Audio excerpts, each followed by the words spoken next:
Now, moving on to the musculoskeletal examination. The patient, I'm going to see how I can put him in a sitting position. He's not able to stand. John is not there yet.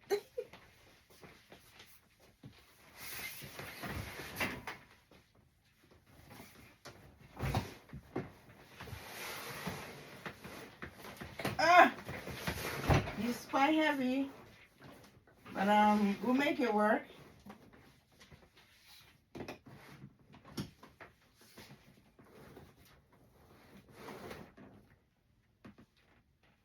Please don't fall. So I was able to put him up, and I'm gonna assess him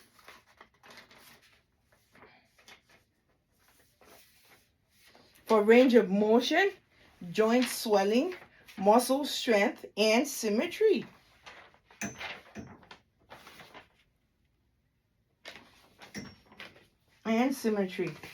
So I'm gonna make sure you lift the hands bent at following the flow of the body and both location.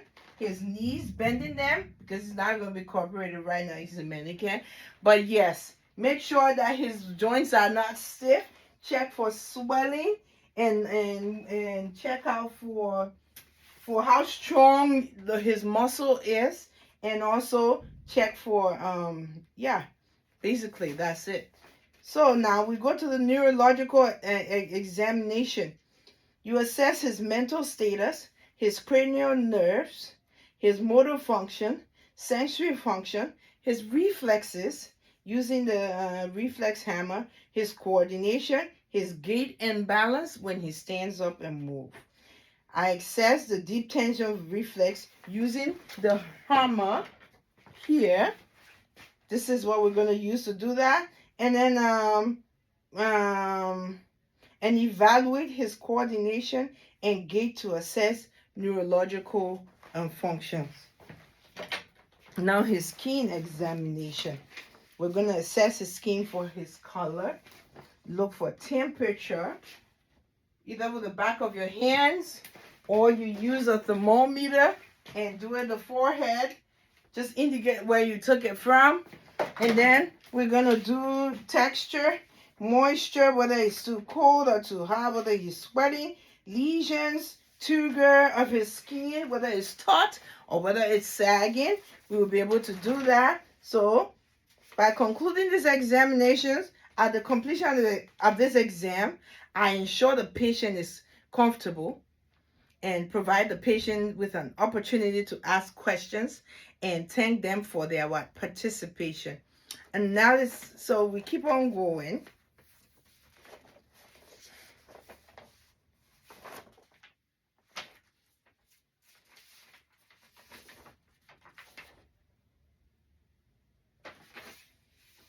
Analysis and documentation of findings.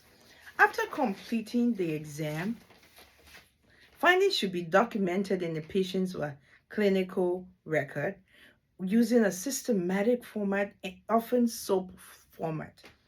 Example of documentation: subjective will be patient reports no current complaints, denies pain, dizziness, or shortness of birth. That's for the subjective documentation. By objective, we mean in general, he's alert, he's oriented, he's well nourished, he's a well nourished adult, and in no acute distress. Vital signs, I wrote just some numbers here. 118/76. His heart rate is 72. His respiration is 16. He has a temperature of about 98.6. And his SpO2 is 99%. Hypothetic. HEENT. His head is a normal cephalic and atraumatic. His pupils are equal round, reactive to light, and accommodation. He has clear lungs by auscultation bilaterally, and by his cardiac heart rhythm and rate and rhythm are normal. There are no murmurs. And then we move on to his abdomen is soft, is non-tender, His bowel sounds are present in all 4 quadrants, and he has a full range of motion without pain, and he's alert, oriented ×3, and his cranial nerves are intact. By assessment, his skin is warm, dry, and intact. Assessment. Healthy adults with no abnormal findings during examinations. So we plan to continue health. His routine is health maintenance. Continue routine health maintenance. Encourage healthy lifestyle and behaviors, and recommend routine follow-up as appropriate. Also, by closing this examination, to conclude, a comprehensive physical examination requires systematic preparation, a structured head-to-toe assessment, proper patient positioning, and accurate documentation of findings. Performing the exam in a consistent sequence ensures that no important clinical information is missed and supports accurate clinical decision making. Thank you so much for your time. This brings us to the end of this examination, comprehensive examination. I'm Junior Kwame Antona, and this was my demonstration of the full physical health assessment. Thank you.